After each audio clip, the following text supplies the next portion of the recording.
नमस्कार जय जगन्नाथ मु ज्योतिर्विद लक्ष्मी नारायण प्रभाज मु आपण मानक आज स्वागत करुच्ची आउ आपण मानक एक एक नूतन एपिसोड आनी जो एपिसोड टीर नाम है वैवाहिक जीवन सुखमय हुए केमिति बा दाम्पत्य जीवन केमिति सुखमय हुए एवं यही दाम्पत्य जीवन को सुखमय करने केउ ग्रह दायी एवं दाम्पत्य जीवन को दुखमय करने केउ ग्रह दायी से विषय आलोचना करवा। बेले बेले कौन हुए ना बापा माँ बहुत स्वप्न देखी था जे आम झीटी हो कि पुओटे हो से बहुत चिंतित था जे से माने निज पई जति चिंतित न थांती संतान मान से चिंतित था जे आम पुओ हो बा झील हो से विवाह वैवाहिक जीवन जिते आबद्ध होबे से गोटे नुआ संसार करेंगे तेणु से गोटे भल पात्र भी दरकार होता है तेणु से बहुत चिंतित था जे भल पात्र देखी केमती आम झील को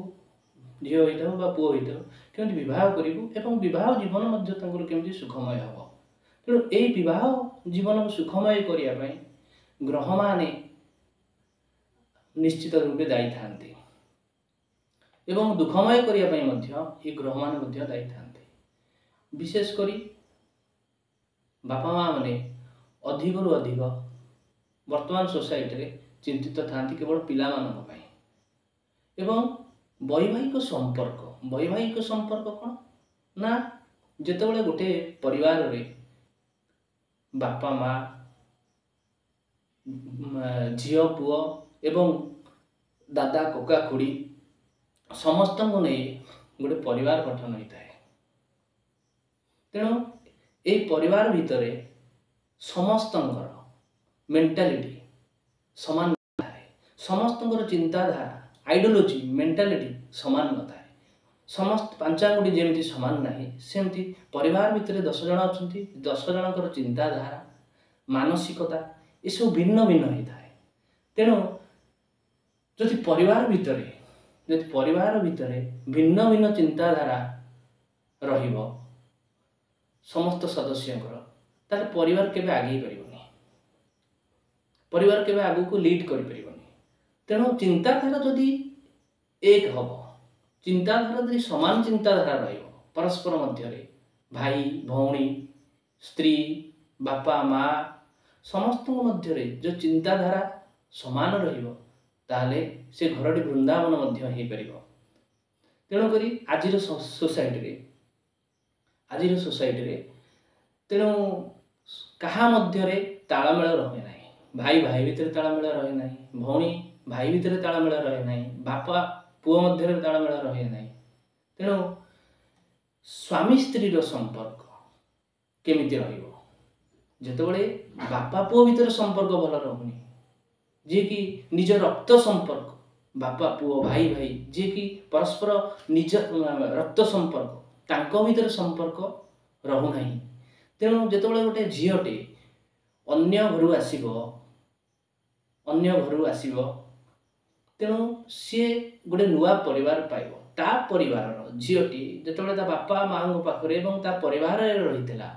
ता परिवार नीति नियम परंपरा एवं जितेबाला सी अन्य घर को आसब से परिवार नीति नियम परंपरा सहित खाप खुआई चलवा झीटी पक्षर बहुत कष्ट होता है एवं पुओटी होते ताकू जदि गोटे भल ससुर घर मिले ना ता जीवन रे ता जीवन बहुत दुखमय होता है जदि शला शाड़ी ससुर सासू स्त्री एमान जदि भल न मिलती ताहले पुओटीर जीवन दुखमय होता है तेणु ये वैवाहिक संपर्क को सुखमय करने क्यों ग्रह मान मुख्यतः दायी था से विषय आज आम जाना शास्त्र रे बृहस्पति होचंती कौन ना विवाह कारक ग्रह अर्थात गोटे पत्नी जातक गोटे स्त्री जातक विवाह कारक ग्रह होचंती बृहस्पति एवं शुक्र शुक्र को मध्य आम विवाह कारक ग्रह कही था। शुक्र बृहस्पति को छाड़ी आम कौन कौन जातक कौन कौन कार्य भी करहबनी कारण वैवाहिक जीवन मुख्य ग्रह है शुक्र और बृहस्पति एवं बृहस्पति गोटे झीर जातक पतिकारक ग्रह बा स्वामी कारक ग्रह ताको कहते एवं गोटे पुअर जातक शुक्र शुक्र जी दैत्य मानकर गुरु बृहस्पति देवता मानकर गुरु एवं शुक्राचार्य गोटे पुअर जातक हेले स्त्री कारक ग्रह शुक्र जदि जातक दुर्बल अच्छा गोटे पुअर जातक शुक्र जदि दुर्बल अच्छा शुक्रंकर नीच राशि है कन्या राशि एवं शुक्रंकर उच्च राशि है मीन राशि तेणु ये दुईटी राशि रे शुक्रंकर हूँ गोटे उच्च राशि आ गोटे हूँ नीच राशि नीच राशि है कन्या राशि उच्च राशि है मीन राशि एवं बृहस्पति बृहस्पति कर्कट राशि है उच्च राशि एवं मकर राशि है नीच राशि तेणु एसबू बृहस्पति एवं शुक्र को देखा मुख्यतः पड़े तापर सेकेंड पोजिशन कौन ना जातक लग्न ठारू 12टी घर अच्छे आपण निजे देखिए आपण जातक एक लिखाई 1 ठारू 12 पर्यंत लिखाई 12टी राशि एवं जिते गोटे पिलाटी जन्म हुए से जन्म समय को जो 12टी राशि अच्छी मेष ठारू मीन पर्यंत 12टी राशि से राशि पिलाटी जन्म पिलाटीर जातक आग आम करवा निर्धारण जातक केमी करवा ना जिते जन्म समय जन्म तारीख एवं जन्म स्थान एथुर आम पिलाटीर राशि नक्षत्र यहाँ सफ्टवेयर पकईले जन्म तारीख जन्म समय जन्म स्थान यहाँ को आम सफ्टवेयर पकईले आम जापर पिलाटी कौ राशि जन्म हो कौ लग्न जन्म हो तेणुक एवं कौ नक्षत्र जन्म होटा जना पड़ तेणु से समय जो समय पिलाटी जन्म है से समय 12टी राशि भितर ग्रह मान कौ कौ राशि अच्छा 12टी राशि 9टी ग्रह ये 9टी ग्रहंकर स्वतंत्र स्थान अच्छे जमी मेष राशि अधिपति मंगल वृष राशि अधिपति हेले शुक्र मिथुन राशि अधिपति हेले बुध कर्कट राशि अधिपति हेले चंद्रमा एवं सिंह राशि अधिपति हेले रवि एमती 12 गोटी राशि अच्छे तेणु 12 गोटी भाव को देखा पड़ो 12 गोटी भाव आग आमको देखा पड़ो जे लग्न शास्त्र कहगला लग्न मूलम क्रिया सर्वे लग्न मूल ही जातकम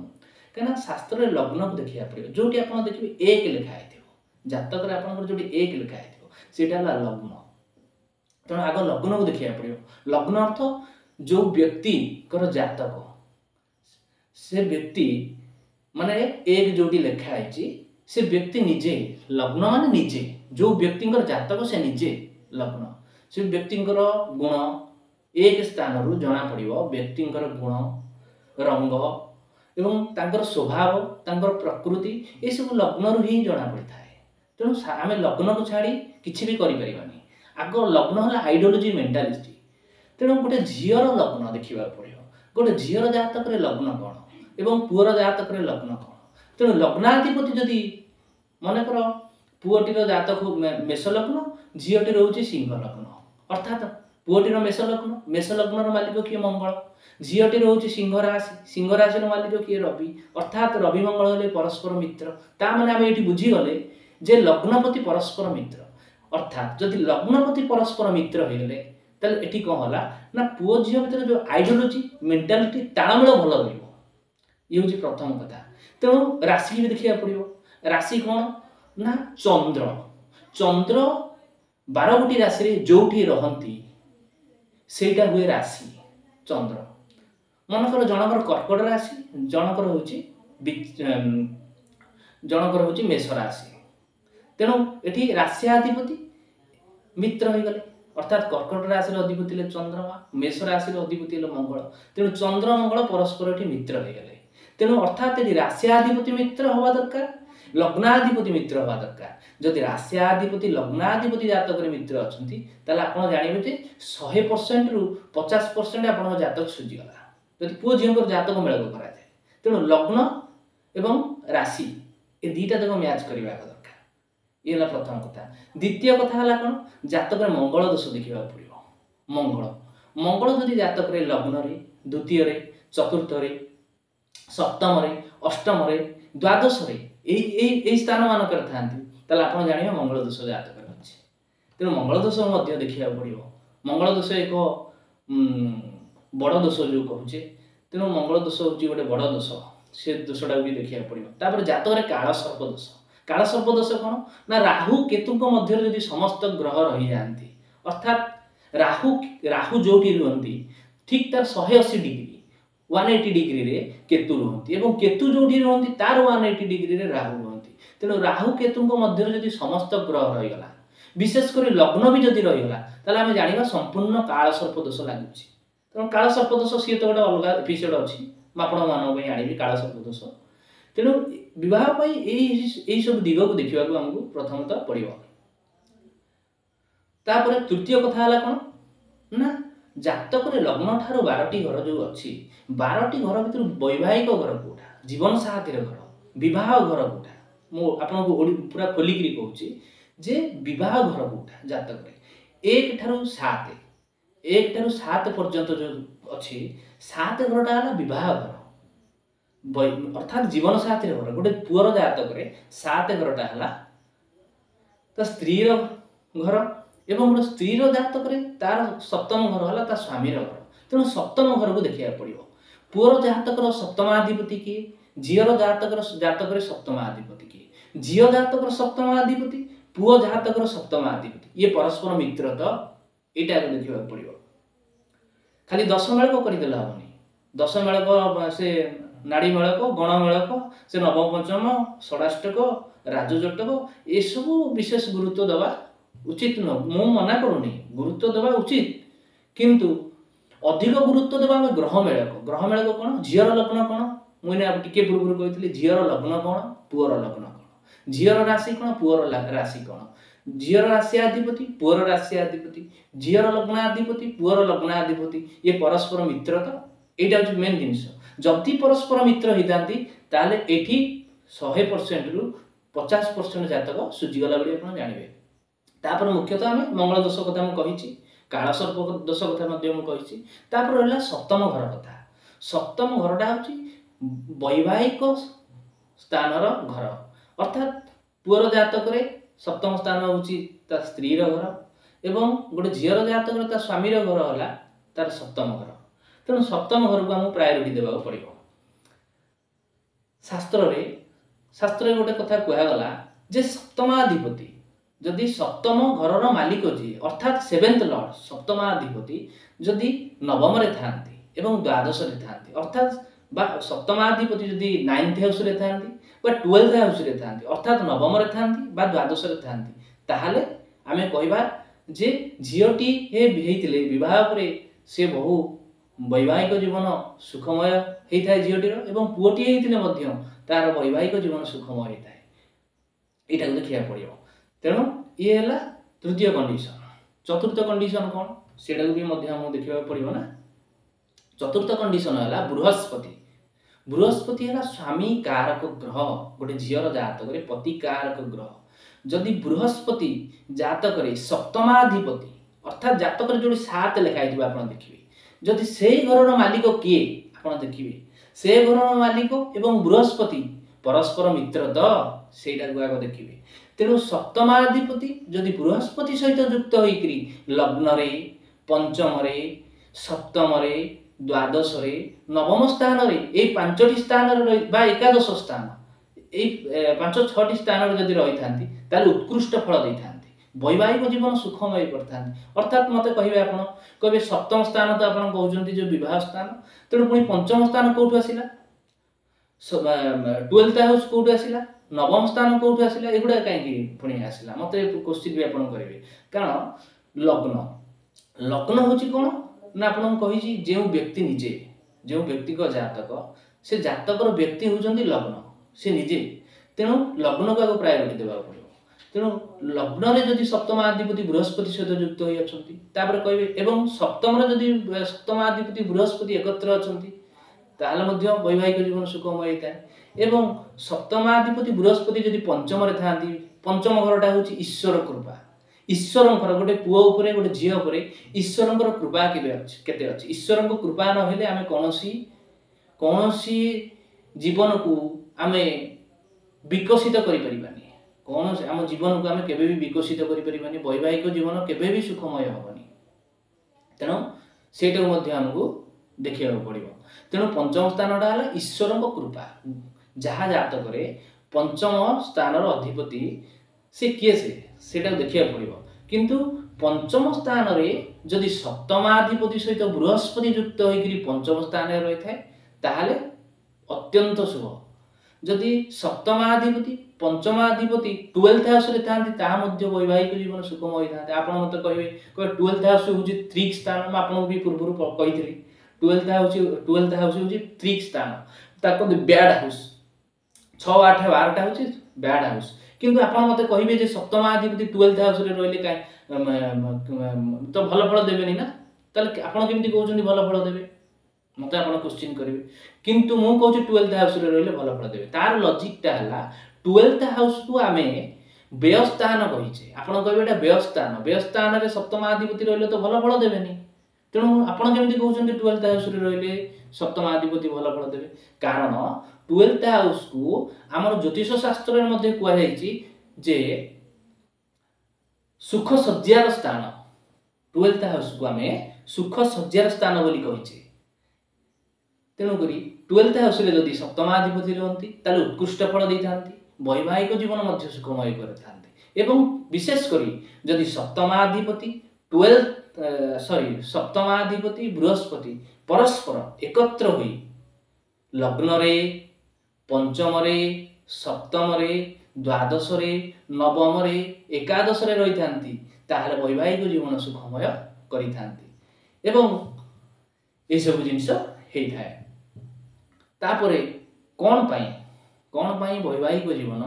दुखमय हेई थाए मो सुख वैवाहिक जीवन सुखप्रद केमति हेई थाए कहली वैवाहिक जीवन दुखमय केमति हेई थाए जदि जातक रे लग्नापति नीच होई जाइचंती जदि जातक रे सप्तमाधिपति नीच सप्तमाधिपति दुर्बल सप्तम स्थान ता वैवाहिक स्थान घर सप्तमाधिपति जातक रे नीचस्थ मनकर जनकर होची कर्कट राशि सॉरी कर्कट घरटा सप्तम होईचे कर्कट घर को हम सप्तम करिचे तेणु कर्कट राशि रे अधिपति अर्थात सप्तमाधिपति जदि बिछा राशि रे रही गले तार से कोन होले नीचस्थ होई गले तेणु सप्तमाधिपति जातक जदि नीचस्थ सप्तमाधिपति जातक जदि शत्रुगृही सप्तमाधिपति जातक रे जदि पापकर्तरी योग रे पीड़ित अछंती अर्थात सप्तमाधिपति जोठी थिबे अर्थात सप्तमाधिपति जोठी थिबे ता पूर्व राशि एवं ता पर राशि जदि पापग्रह रही जानती राहु केतु शनि एमाने रही जानती ता पूर्व रे एवं ता परे कोडी जोडी सप्तमाधिपति थिबे बा सप्तम स्थान को पुनी हमें निरूपण करिया जदि सप्तम स्थान पूर्व होला कोन षष्ठ स्थान एवं सप्तम स्थान रो पर स्थान होला अष्टम स्थान जदि सप्तम स्थान रो पूर्व स्थान रे सप्तम रे उठे शुभ ग्रह अछि पापकर्तरी योग केमति लागिवो सप्तम स्थान रे जदि उठे शुभ ग्रह अछि ता पूर्व माने सप्तम स्थान रे अछंती बुध अछंती गोटे शुभ ग्रह अछंती बा चंद्रमा अछंती ता पूर्व रे अछंती राहु ता परे अछंती शनि अर्थात सप्तम रो पूर्व षष्ठ रे रही गेले राहु अष्टम रे रही गेले सप्तम रो पर राशि रे रही गेले अष्टम रे शनि ताले कोन हबो ना सेठी पापकर्तरी दोष लागिवो तो पापकर्तरी दोष को भी मध्य देखिया पड़ियो सब जिनिस गुडा तर्जमा करिया पड़ियो बीट बाय बीट फॉलो करिया पड़ियो आपन को ए सब करिवा को पड़ियो तेनु हमें शुक्र को कथा मध्य आसबा गोटे पुअर जातक रे शुक्र होचंती स्त्री कारक ग्रह शुक्र जदि कन्या राशि रे नीचस्थ हो जाती एवं शुक्र जदि राहु द्वारा पीड़ित होती अर्थात शुक्र जदि राहु सह युक्त हो जाती ताहले कोन होय ना वैवाहिक जीवन एते भलो चलेनी वैवाहिक जीवन रे बहुत समस्या देखा दी बा एवं शुक्र जदि मीन राशि रे उच्चस्थ थांती ताहले वैवाहिक जीवन सुखमय होता है ये ला बृहस्पति कथा कहली एवं शुक्र कथा कहली तापर होची कोन ना जदि सप्तम स्थान रे एकाधिक पापग्रह रही जाती अर्थात राहु बा केतु बा शनि बा मंगल तो सप्तम स्थान रे रहले मंगल दोष ही लागिवो सेडा देखिया पड़ियो किंतु जदि सप्तम स्थान रे पापग्रह बा क्रूर ग्रह रवि मध्य सप्तम स्थान रे रहले विवाह रे मध्य बहुत बाधा विघ्न देखाती विवाह विलंब हुए एवं सप्तमाधिपति जदि जातक रे नीच होई थांती ताहले मध्य वैवाहिक जीवन में बहुत समस्या देखा देई थाए। तेणु सप्तम स्थान को जदि एकाधिक पापग्रह देखुतांती, सप्तम स्थान को जदि एकाधिक पापग्रह देखुतांती, राहु केतु शनि एमान सब मंगल एमान सब देखुतांती, ताले वैवाहिक जीवन दुखमय हुए। ये है कथा। तापरे सप्तमाधिपति जदि नीच, सप्तमाधिपति जदि दुर्बल, सप्तमाधिपति जदि शत्रु गृहस्थ, सप्तमाधिपति जदि पापकर्तरी पापकर्तरी दोष रे पीड़ित, सप्तमाधिपति जदि सप्तम स्थान ठारू षष्ठ अष्टम रे रही थाए, एसबू पोजिशन थिले वैवाहिक जीवन केबे सुखमय हेई पारेनी। तेणु ये सब दिग को आमको देखा पड़ो, किंतु खाली आम 10 मेल को करें ठीक हेनी। 10 मेल गोटा हूँ गोटे बेसिक, 10 मेल गोटे बेसिक राजजटक ये जो चतुर्थ दशम तृतीय एकादश नवम पंचम समसप्तक षडाष्टक ये मेलक को भी गुरुत्व दि जाए, किंतु एटा हूँ एटार परसेंटेज बेसी नुह, पूरा कम परसेंटेज। तेणु आम जो पुओ झीर जातक मेला कराए से उभयंकर जातक देखा जाए, जातक ग्रह स्थिति आमर 10 मेलक ठारू आमको ग्रह स्थिति की बेसी गुरुत्व देवा पड़ो। ग्रह स्थिति परस्पर ग्रह मान पोजिशन केमती अच्छे ये सब को देखा पड़ो। तापर आमर रहा द्वादश स्थान। द्वादश स्थान हूँ कौन मुझे आपको टिके पूर्व कही, द्वादश स्थान आप कहे व्ययस्थान ना, द्वादश स्थान व्ययस्थान कहुई अनेक शास्त्र में कहुई सुख सुविधार स्थान। तेणु द्वादश को सुख सुविधा स्थान कहुए। जदि द्वादश स्थान में पापग्रह रही जाती अर्थात द्वादश हाउसटा सुख सज्जार घर, स्वामी स्त्री सुख सज्जार घर, से घर जदि राहु केतु शनि मंगल एभली पापग्रह बा क्रूर ग्रह रही जाती, ताहले मध्य वैवाहिक जीवन में अनेक झड़ा आसी थाए एवं स्वामी स्त्री मध्य द्वादश शनि मंगल राहु था, सप्तमाधिपति नीच होता है एवं पंचमा सप्तमाधिपति नीच हो जाता है, सप्तम पापग्रह था, द्वादश पापग्रह था। एभली स्थिति कौन हुए स्वामी स्त्री मध्य संपर्क भल रहे ना, टिके टिके कथा को नहीं तर्क वितर्क ये सब बढ़ी थाए एवं जहाँफल सामूहिक विच्छेदर रूप नहीं थाए। तेणु आपण मानक मुझे अनुरोध करुँची जितेबाला आपण भी विवाह करने पुओ झीर चाहूँगी आग प्रथम जातक मेलक करतु, कहीं स्त्री पुरुष हेले कौन एम स्त्री हेले प्रकृति, पुरुष हेले पुरुष। तेणु प्रकृति आ पुरुष ये दी जनकर जातक को जोड़ा जाक जातक को पूरा भल रूपे जड़े उत्कृष्ट ज्योतिष पाखक जाए भल भाव मेलक करतु, ताहले आपण वैवाहिक जीवन सुखप्रद हम। तेणु जदि आपण जातक बृहस्पति खराब स्थिति में था बृहस्पति गोटे ब्रह्मज्येष्ठी वृक्ष आप पूजा करेंगे। ना बृहस्पति जदि दुर्बल था गुरुवार आप महादेव पाखे त्रिशाखा बेलपत्र नवात कर्पूर कदली ये सब नहीं लिंगरे घर्षण करेंगे, नाम गोत्र को घर्षण करेंगे से पादुक को आप पाइबे। एवं बृहस्पति भी रत्न अच्छी जोड़ा कि आम कहे पुष्परागमणि, से पुष्परागमणि भी आप धारण करेंगे। एवं तापर जदि शुक्र दुर्बल था शुक्रवार दिन महादेव पाखे आप लगी करेंगे एवं महादेव लिंगरे जहाँ कहली मो घर्षण करेंगे, ये जो कदली नवात कर्पूर ये सब घर्षण करेंगे, बेलपत्र ये सब घर्षण कर पादुक पाइबे। एवं शुक्र जदि जातक दुर्बल था शुक्र आप गोटे कम करेंगे कौन ना गोटे शुक्र रत्न अच्छी जार ना अच्छी व्हाइट सैफियर ताकू धारण करेंगे, ना डायमंड भी धारण करेंगे, ना white zircon white coral white opal एगुड़ा सब आप धारण करेंगे। शुक्र वृक्ष अच्छी, शुक्र वृक्ष हूँ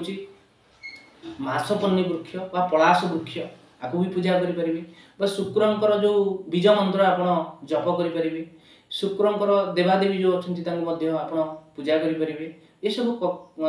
करने द्वारा आपणकर बहुत किसी दोष खंडन हो जहाँफल वैवाहिक जीवन सुखमय हो पार। तेणु आज मु गोटे टॉपिक आपणी वैवाहिक जीवन केमती सुखमय हुए एवं एपिसोड टी आपण माने देखिबे एवं मते